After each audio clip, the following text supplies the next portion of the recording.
오늘 함께 읽은 이사야 13장의 이 말씀은 이사야가 받은 바벨론에 관한 경고라라고 표제로 시작되는 심판의 노래입니다.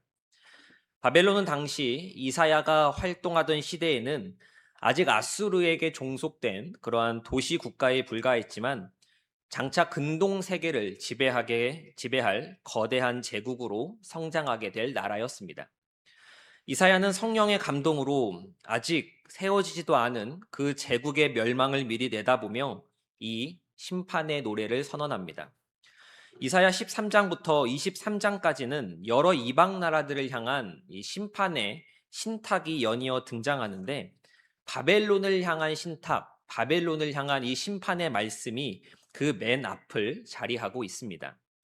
이는 바벨론이 장차 하나님의 백성을 사로잡아갈 가장 강력한 원수가 될 것이며 동시에 그 원수조차 하나님의 손을 벗어나지 못한다라고 하는 것을 미리 선포하는 의미가 있다라고 그렇게 말씀드릴 수 있겠습니다.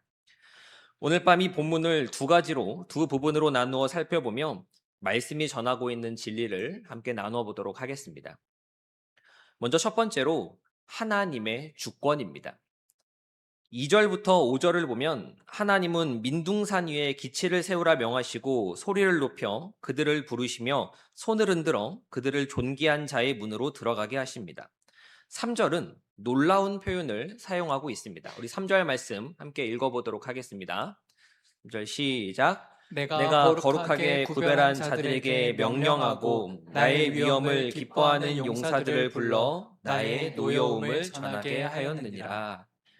여기서 하나님은 바벨론을 멸망시킬 이방 군대, 곧 훗날 등장할 메대 사람들을 가리켜 거룩하게 구별한 사람들, 거룩하게 구별한 자들이라고 그렇게 부르십니다.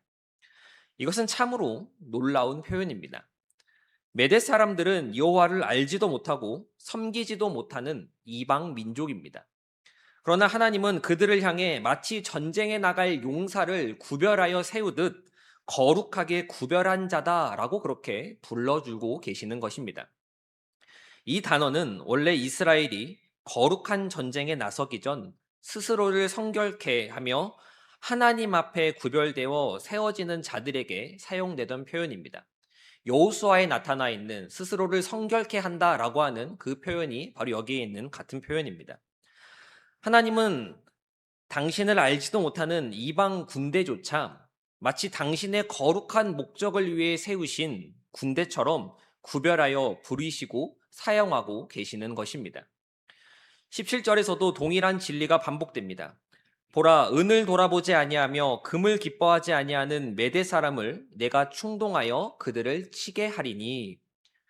하나님은 이방 나라의 왕이 무엇을 생각하고 무엇을 계획하고 있는지를 이미 알고 계시며 그들의 발걸음을 친히 충동하여 당신의 심판의 도구로 사용하십니다. 이 진리는 웨스트민스터 신앙고백서 5장이 고백하는 하나님의 섭리와 정확히 일치합니다. 하나님께서는 그의 지혜와 능력과 공의와 선하심으로 그가 지으신 모든 피조물과 그들의 모든 행동을 보존하시고 지도하시며 처리하시고 다스리십니다. 심지어 하나님을 알지 못하는 이방 나라의 왕과 군대, 그 마음까지도 하나님의 섭리밖에 있지 않다라고 하는 것을 본문 말씀은 보여주고 있는 것입니다. 잠언 21장이 말씀하듯 왕의 마음이 여호와의 손에 있어 마치 본물과 같아서 그가 임의로 인도하시는 것입니다. 이것은 결코 하나님이 악을 조장한다라고 하는 의미가 아닙니다. 메대 사람들은 자신들의 야욕과 탐욕을 따라 스스로 행동하지만 자신의 눈에 보기 좋은 대로 그렇게 움직이지만 그 모든 행동의 배후에서 하나님은 하나님의 더 크신 계획을 이루어 가시는 것입니다. 사람은 자신의 자유로운 의지로 죄를 짓고 또 악을 행하지만 그 모든 것이 하나님의 주권적인 섭리 안에서 결국 그분의 선하신 목적을 이루는 데 사용됩니다. 우리가 잘 아는 요셉의 이야기를 볼 때 요셉의 형들이 요셉을 노예로 팔아넘기지 않았습니까? 훗날 형들을 만난 요셉이 뭐라고 하였습니까? 창세기 50장 20절의 말씀을 보면 요셉은 이렇게 이야기를 합니다. 당신들은 나를 해하려 하였으나 하나님은 그것을 선으로 바꾸사 오늘과 같이 많은 백성의 생명을 구원하게 하시려 하셨나니 모든 일이 하나님의 주권 아래에 있다. 하나님의 다스리심 아래에 있다. 하나님의 섭리 가운데 있고 하나님의 통치하심 속에 있다라고 하는 것을 고백하는 것입니다. 이어지는 6절부터 16절까지의 말씀은 이 심판이 실제로 임할 때의 참혹함을 생생하게 그려냅니다. 너희는 애곡할지어다 여호와의 날이 가까웠으니 전능자에게서 멸망이 임할 것이미로다 라고 하는 그러한 탄식과 함께 모든 손에 힘이 풀리고 각 사람의 마음이 녹을 것이며 해산이 임박한 여자같이 고통할 것이라고 그렇게 말씀합니다. 또한 하늘의 별들과 별무리가 그 빛을 내지 아니하며 해가 돋아도 어두우며 달이 그 빛을 비추지 아니할 것이다 라고 말하는데 14절과 16절은 더욱 처참한 장면을 묘사합니다. 사람들이 쫓기는 노루나 모으는 자 없는 양같이 각기 자기 동족에게로 돌아가며 각기 본향으로 도망할 것이고 어린 아이들은 그들의 목전에서 매어침을 당하고 그들의 집은 노략을 당하며 그들의 아내는 욕을 당한다라고 그렇게 선포되어집니다.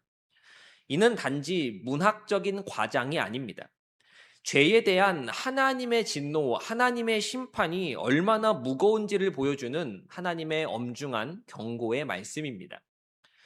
우리가 오늘날 뉴스를 통해 접하는 국제 정세와 정치적 격변들을 보면 세상이 마치 아무런 방향 없이 흘러가는 것처럼 느껴질 때가 많이 있습니다. 강대국들의 이해관계가 충돌하고 예측할 수 없는 일들이 우리 삶 가운데 연달아 일어나는 것을 보면 우리는 불안해지기 시작합니다. 그러나 이사야 13장은 우리에게 분명히 말씀합니다. 하나님을 알지 못하는 나라와 지도자들의 움직임조차 실은 하나님의 손 안에서 그분의 뜻을 이루어가는 도구다라고 하는 사실을 선포하고 있는 것입니다. 이 진리는 비단 국제 정세에만 국한되지 않습니다.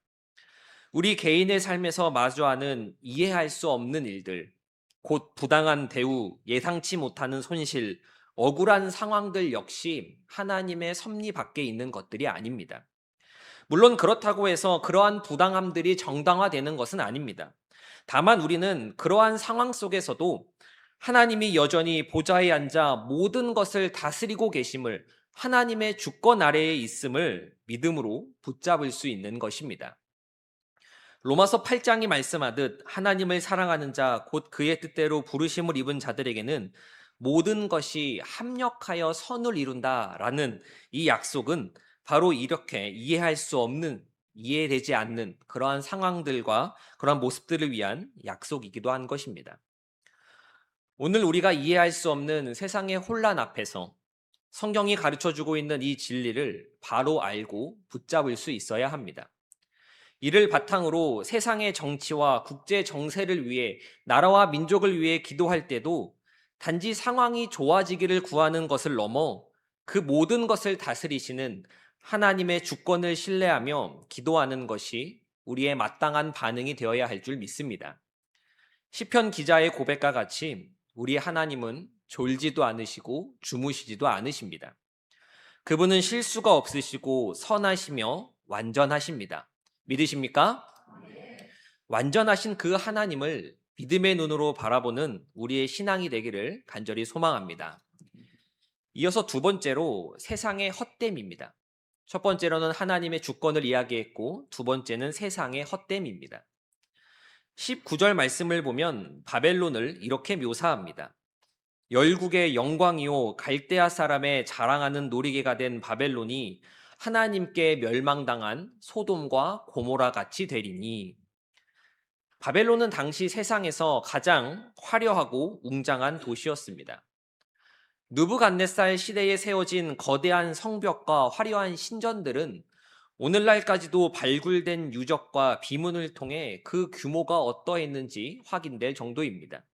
그러나 이사야는 그 영광의 절정에 있는 도시들을 향해, 그 도시를 향해 소돔과 고모라처럼 완전히 멸망할 것이라고 그렇게 선포합니다. 20절에서 22절은 그 멸망의 결과를 생생하게 그려냅니다.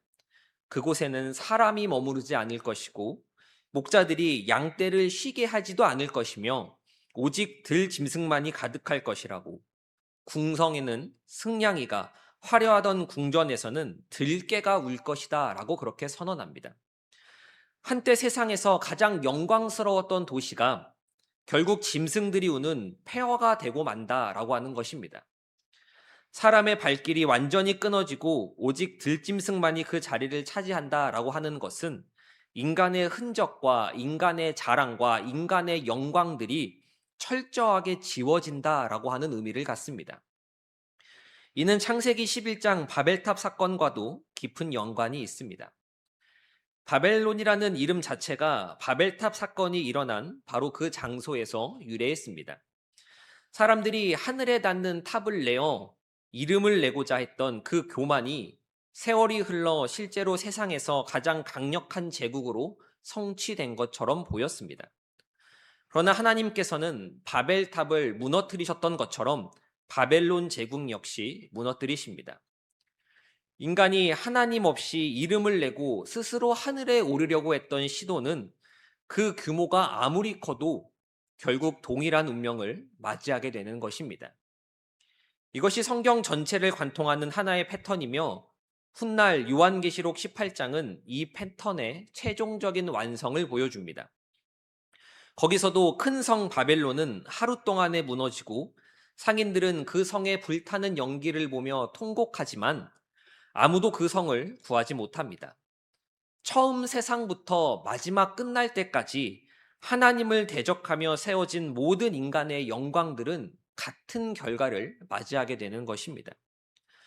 더욱이 이 심판의 갑작스러움도 주목할 만합니다.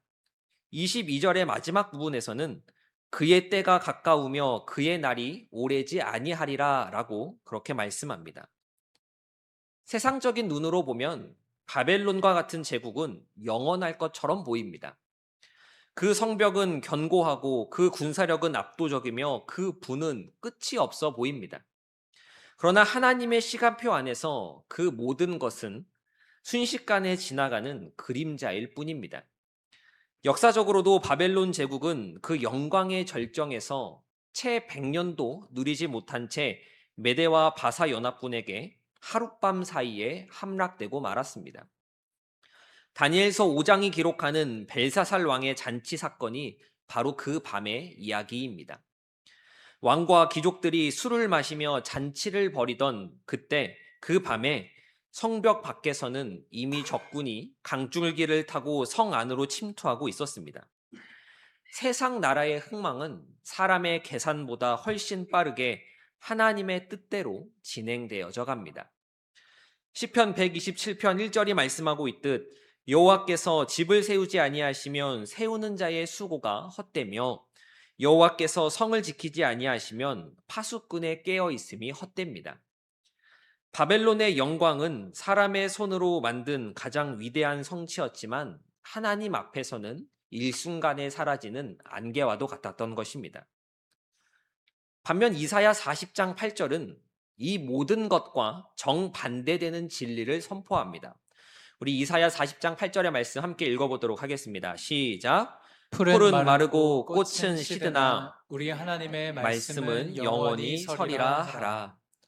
무너지는 바벨론과 영원히 서 있는 하나님의 말씀, 세상의 헛됨과 영원히 변하지 않는 하나님의 말씀, 이 두 가지 사이의 대조가 오늘날 우리에게 전하는 가르침과 질문은 분명합니다. 그것은 결국 무너질 것 위에 우리의 삶을 세울 것인가, 아니면 영원히 서 있을 것 위에 우리의 삶을 세울 것인가 하는 질문입니다. 우리는 각자의 삶 속에서 자기 나름의 바벨론을 쌓아가고 있을지도 모릅니다. 재정적 안정이라고 하는 바벨론, 사회적 지위라고 하는 바벨론, 자녀의 성취라고 하는 바벨론, 혹은 내가 수고하여 만들어낸 신앙적 성숙이라고 하는 바벨론일 수도 있습니다. 이러한 것들을 생각하며 우리가 주의해야 할 것은 바벨론의 자랑이, 바벨론의 영광이 처음부터 노골적으로 하나님을 대적하는 형태로 나타나지 않았다라고 하는 것입니다. 그것은 오히려 노력과 수고가 만들어낸 정당한 성취처럼 보였습니다.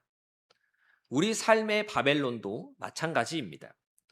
우리가 정직하게 땀 흘려 이룬 성취, 열심히 키운 자녀, 성실하게 쌓아온 신앙의 흔적이지만 그 자체가 목적이 되어 하나님의 자리를 빼앗을 때, 하나님보다 더 높은 자리에 그것들이 올라설 때 그것들은 위험한 우상이 되고 말고 세상의 헛된 것들이 되어버리는 것입니다. 우리는 우리의 삶을, 신앙의 모습을 말씀 앞에, 그리스도의 복음 앞에 점검해 보아야 합니다. 내 안에 하나님의 자리를 위협하는, 아니 하나님의 자리를 대신하고 있는 바벨론은 무엇입니까? 재물이든 지위든 성취든 하나님보다 더 크게 우리를 붙들고 있는 것이 있다면, 더 크게 신경 쓰이게 하는 것들이 있다면 오늘 기도의 자리를 통해 주님께 고백하고 내려놓는 은혜가 있기를 소망합니다. 이것은 단순히 단번에 끝나는 결단이 아니라 매일 반복되어야 하는 그러한 싸움이지만 오늘 그 싸움을 다시 시작하는 은혜의 밤이 되기를 소원합니다. 우리 마음의 바벨론을 무너뜨리는 일은 결코 유쾌하지 않습니다. 우리 마음 가운데 세상의 헛된 것을 제하여 버리는 것은 결코 즐거운 일이 아닙니다. 그러나 그 무너짐은 결국 우리를 무너지지 않는 반석이신 하나님께로 이끄는 은혜의 과정입니다. 우리의 소망을 사람이 쌓아 올린 어떤 성취가 아니라 영원히 흔들리지 않으시는, 변하지 않으시는 그리스도의 반석 위에 세우기로 결단하며 순종하는 저와 성도님들의 믿음이 되기를 간절히 소망합니다. 말씀을 정리하도록 하겠습니다. 히브리서 11장을 보면 아브라함은 하나님이 계획하시고 지으실 터가 있는 성을 바라보며 이 땅에서 나그네와 같이 살았다라고 그렇게 증언합니다. 아브라함이 살고 있었던 갈대아 우르 역시 앞서 우리가 살펴본 바벨론 못지않게 사람의 손으로 이룬 문명의 자랑이 가득한 땅이었습니다. 아브라함은 바로 그러한 땅에서 하나님의 부르심을 받았습니다. 그는 눈앞에 보이는 견고한 성읍과 화려한 문명을 뒤로하고 아직 보이지 않는 하나님의 성을 향하여 걸었습니다. 오늘 우리도 하나님의 동일한 부름 앞에 서 있습니다. 눈에 보이는 견고함을 쫓을 것인가, 붙잡을 것인가, 아니면 아직 보이지 않지만 영원한 하나님 나라를 바라보고 꿈꾸며 살아갈 것인가 라고 하는 부름입니다. 세상에서 가장 화려했던 바벨론도 하나님 앞에서는 한순간의 티끌이었습니다. 그러나 그 심판의 하나님은 동시에 당신의 백성을 향해서는 신실한 목자가 되어 주십니다. 이사야서의 흐름을 살펴보면 바벨론에 대한 이 심판의 말씀은 훗날 이스라엘이 바벨론의 포로로 사로잡혀 갔을 때 그들에게 큰 위로가 되어 주었습니다. 그들을 사로잡은 강대국조차 하나님의 손에 있으며 때가 되면, 하나님의 때가 이르면 반드시 무너질 것이라는 이 약속은 절망 가운데 있는 하나님의 백성들에게 소망의 근거가 되어 주었습니다. 오늘 우리에게도 이 말씀은 동일한 위로를 줍니다. 우리를 억누르는 것처럼 보이는 그 어떤 세력도 결국 하나님의 주권 아래에 있으며 그 무엇도 영원하지 않습니다. 기록된 말씀을 통하여 다시 한번 하나님의 주권을 신뢰하며 우리 삶의 헛된 바벨론을 내려놓고 오직 하나님만을 붙들기로, 완전하신 그 하나님만을 의지하기로 결단하시는 저와 성도님들의 믿음이 되시기를 간절히 소망합니다.